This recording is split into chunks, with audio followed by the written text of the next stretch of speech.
तो हेलो दोस्तों, कैसे हैं आप सभी लोग। तो आज हम पढ़ने वाले हैं साइंस का फिजिक्स चैप्टर ग्रेविटेशन। तो बिना किसी देरी को शुरू करते हैं। इस वीडियो को लाइक शेयर सब्सक्राइब कर दो। इस वीडियो को हम दो पार्ट में डिवाइड करने वाले हैं। पहला तो ग्रेविटेशन और दूसरा बायोन्सी। तो चलिए शुरू करते हैं। फर्स्ट ऑफ ऑल, ग्रेविटेशन होता क्या है। ग्रेविटेशन वो फोर्स है जो हमें अर्थ के थ्रू होल्ड करती है, जो हमें अर्थ पे होल्ड करती है, उसको हम ग्रेविटेशन कहते हैं। उस फोर्स को ग्रेविटेशन कहते हैं। तो यूनिवर्सल लॉ ऑफ ग्रेविटेशन क्या कहता है हमारा, every object in a universe attract each other. हर एक ऑब्जेक्ट एक दूसरे को अट्रैक्ट करता है और ये डायरेक्टली प्रोपोर्शनल है। प्रोडक्ट ऑफ देयर मासेस, दो मासेस के प्रोडक्ट का डायरेक्टली प्रोपोर्शनल है और इन्वर्सली प्रोपोर्शनल है स्क्वायर ऑफ डिस्टेंस बिटवीन। इन दोनों के बीच में डिस्टेंस कितना है उसके स्क्वायर से इन्वर्सली प्रोपोर्शनल है। ठीक है, इस स्टेटमेंट को हमें ऐसे की ऐसे याद करना है। तो हम यूनिवर्सल लॉ ऑफ ग्रेविटेशन को डिराइव कैसे करेंगे। तो हमें इक्वेशन के अंदर बोला है कि हमारा फोर्स डायरेक्टली प्रोपोर्शनल है प्रोडक्ट ऑफ देयर मासेस। ठीक है, equation 1। Equation 2, inversely proportional to square of distance between them. ठीक है, फिर हमने इसको डिराइव किया तो प्रोपोर्शनैलिटी हटी तो हमारा जी आ गया और जी की वैल्यू होती है हमारी 6.67 इंटू में 10⁻11। ठीक है, और इसकी एसआई यूनिट होती है हमारी nm² पर kg स्क्वायर। जी हमेशा हर जगह सेम ही रहता है, यूनिवर्सल कांस्टेंट कहा जाता है इसको। इसका एक क्वेश्चन है, अगर हम डिस्टेंस बिटवीन ऑब्जेक्ट को ट्रिपल कर दे, अगर इस फॉर्मूले में हम डिस्टेंस को ट्रिपल कर दें तो हमारा ये 3D हो जाएगा। तो 3D हो जाएगा, 3 का स्क्वायर हो जाएगा 9, तो 9 हमारा ऊपर आ जाएगा, बाहर आ जाएगा। तो हमारा फोर्स कितना हो जाएगा 1/9। ठीक है, 1/9 हो जाएगा। और अगला बोला है कि दोनों साइड के मास को डबल कर दें। दोनों साइड के मास को डबल कर देंगे 2m हो जाएगा। 2m into 2m is 4m, तो हमारा 4 बाहर आ जाएगा। तो फोर्स इज इक्वल टू, मतलब उसकी 4 गुना हो जाएगी। और अगला हमें बोला गया है mass is double and distance is double, दोनों को डबल कर देंगे तो ये हो गया 4 और इसका स्क्वायर हो गया तो ये भी हो गया 4। 4 से 4 कैंसिल हो गया तो सेम हो जाएगा। ठीक है, फोर्स हमारा सेम ही रहेगा। तो ऐसा एक क्वेश्चन पूछा जा सकता है पक्का। Importance of universal law of gravitation, the force that bind us to the earth is called. तो ये हमें फोर्स अर्थ से बाइंड करती है, पहले ही बताया। और motion of moon around the earth, earth के अराउंड जो मोशन होता है प्लैनेट अराउंड द सन, ये भी इसके थ्रू ही होता है, ग्रेविटेशन के थ्रू। और टाइड्स का भी फॉर्मेशन ग्रेविटेशन के ही थ्रू होता है। फ्री फॉल क्या होता है, जब भी कोई ऑब्जेक्ट फॉल हो रहा होता है और उसके ऊपर एक्सटर्नल फोर्स अप्लाइड नहीं होती तो उसको हम फ्री फॉल बोलते हैं। अगला है हमारा स्मॉल जी। स्मॉल जी क्या होता है हमारा, the acceleration due to gravity. Acceleration due to gravity मतलब जब भी कोई ऑब्जेक्ट फॉल हो रहा होता है और उसमें उसके साथ साथ फॉल होने के साथ साथ एक एक्सेलरेशन भी लग रही होती है ग्रेविटेशनल फोर्स से, तो वो एक्सेलरेशन को, ग्रेविटी की वजह से जो एक्सेलरेशन बनी है उसको हम एक्सेलरेशन ड्यू टू ग्रेविटी बोलते हैं। उसको स्मॉल जी से डिनोट करते हैं।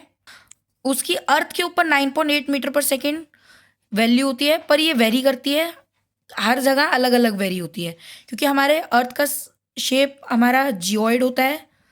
तो यहाँ बीच में तो ये बढ़ जाती है जी की वैल्यू, बीच में तो कम रहती है पर यहाँ ऊपर जाने और नीचे जाने पे बढ़ जाती है। Relation between small g capital G क्या होता है, तो एफ इज इक्वल टू हमारा एम जी होता है और F is equal to G m into में m1r², तो ये भी होता है।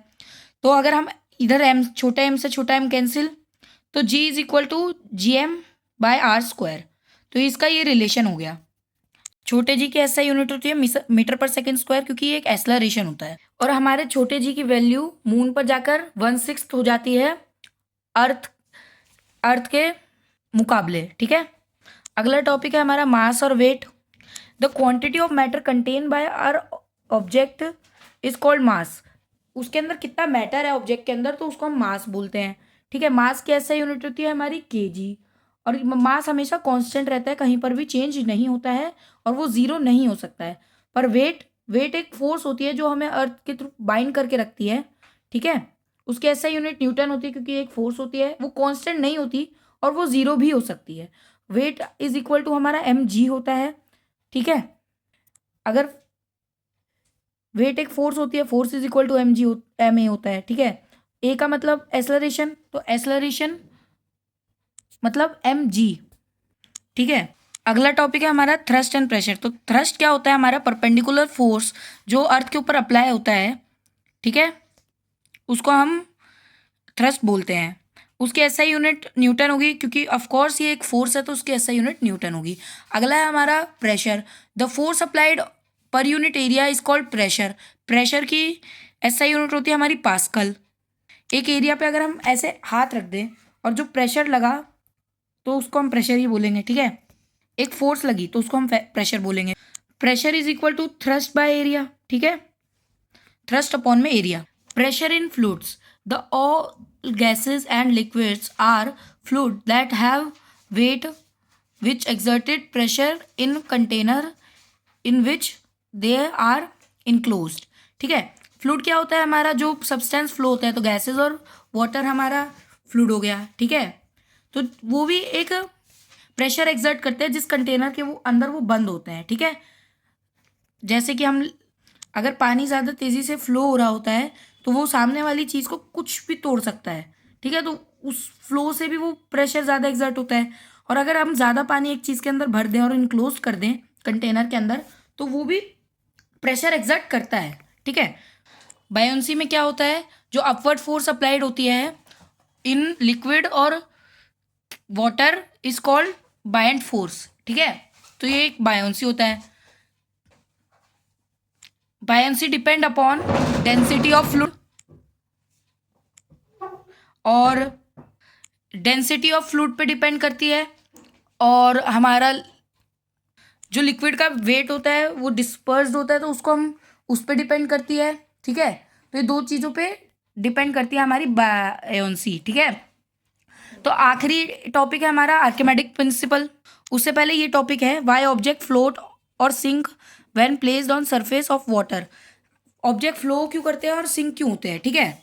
जब कोई ऑब्जेक्ट हल्का होता है तो उसका फोर्स पानी के फोर्स से कम होता है, तो वाटर अपवर्ड फोर्स लगाता है तो वो फ्लोट करता है। पर अगर वेट ज़्यादा होता है तो वाटर का डाउनवर्ड फोर्स लगता है इससे ऑब्जेक्ट का, तो वो नीचे चला जाता है, डूब जाता है, सिंक हो जाता है। अब जो मैं स्टेटमेंट कहूँगा ना उसको ऐसे के ऐसे रट्टा मार लो, ठीक है। When a body is immersed fully और partially in a fluid it experience an upward force that is equal to weight of fluid displaced, ठीक है। इमेंस्ड मतलब जब कोई भी बॉडी सिंक हो जाती है फुल्ली और पार्शली तो एक फोर्स एक्सपीरियंस करती है, अपवर्ड फोर्स एक्सपीरियंस करती है, तो वो उसके वेट के इक्वल होगा जो फ्लूइड डिस्प्लेस्ड है। मतलब पानी जो अंदर है, ठीक है, और जो कंटेनर है तो उसका वेट सिमिलर होगा, ठीक है। एप्लीकेशन कह सकते हैं तो हमारा आर्किमेडिक प्रिंसिपल यूज हुआ है designing of ships and submarine. Lactometer जो मिल्क की प्यूरिटी चेक करता है, ठीक है। हाइड्रोमीटर में यूज हुआ है which are use to determine the density of liquid. इसमें यूज हुआ है हमारा आर्किमेडिक प्रिंसिपल। इसके जैसे मोशन के अंदर 3 इक्वेशन ऑफ मोशन थी तो इसके अंदर 3 इक्वेशन ऑफ ग्रेविटेशन है। दोनों ही सेम है, बस उसके अंदर ए की जगह जी यूज हो जाएगा, एस की जगह एच यूज हो जाएगा, क्योंकि इसके अंदर हाइट की बात की जाती है डिस्टेंस के जगह, और एक्सेलरेशन तो हमारी यहाँ पर जी है तो ये यूज हो जाएगा। तो इक्वेशन वही यूज होगी, ठीक है। और ये थ्योरी खत्म। तो change of mass into 25 kg in weight, ठीक है। तो वेट में चेंज करना है और 98 न्यूटन को केजी में चेंज करना है। तो हम ऐसे चेंज करेंगे, वेट हमारा mg होता है तो 25 kg इंटू जी की वैल्यू हम 9.8 डाल देंगे, क्योंकि अगर क्वेश्चन में वैल्यू दी हो कुछ और तो आप दूसरी यूज़ करेंगे, वरना 9.8 यूज़ करेंगे, ठीक है। तो एक आ जाएगा हमारा 245 न्यूटन। और अगर हम फोर्स को मास में कन्वर्ट करेंगे तो वो हमारा 10 kg आ गया, ठीक है। अगला क्वेश्चन है, a stone is a drop from a height of roof edge of a roof, how long its take to fall 4.9 metre. कितना टाइम लेगा 4.9 मीटर फॉल करने में। हाउ फास्ट इट मूव, मतलब वेलोसिटी निकालनी है और एक एक्सेलरेशन निकालनी है। तो इस क्वेश्चन का आंसर हम ऊपर से फॉल हुआ तो u0 हो गया हमारा, हाइट हमारी 4.9 मीटर है, g इज इक्वल टू 9.8, तो हम ये वाला इक्वेशन यूज़ कर देंगे, ठीक है। H is equal to u t plus half g t square, हमने चेंज कर दिया, ए को जी को में और एस को एच में, ठीक है। तो 4.9 हाइट है, तो हमने वैल्यू पुट करी, तो काटा तो हमारा आ गया 1 सेकेंड टाइम, ठीक है। तो फिर अगली इक्वेशन यूज़ करी, v is equal to u plus g t, तो इसको यूज़ किया 0 प्लस 9.8 इंटू 1, तो 9.8 आ गया, वेलोसिटी हमारी 9.8 आ गई, और एक्सेलरेशन आफ्टर 1 and 2 सेकेंड दोनों ही सेम रहेंगी, ठीक है। तो ये हो गया हमारा न्यूमेरिकल एक। मैं आपको कुछ इंपॉर्टेंट क्वेश्चन बता देता हूँ, difference between mass and weight, difference relation, ठीक है। एक ये वाला क्वेश्चन हो गया, ये 3 क्वेश्चन इंपॉर्टेंट, ये दोनों जो अभी कराए ये भी इंपॉर्टेंट है। बैक एक्सरसाइज में 7 और 8 इंपॉर्टेंट है, ठीक है।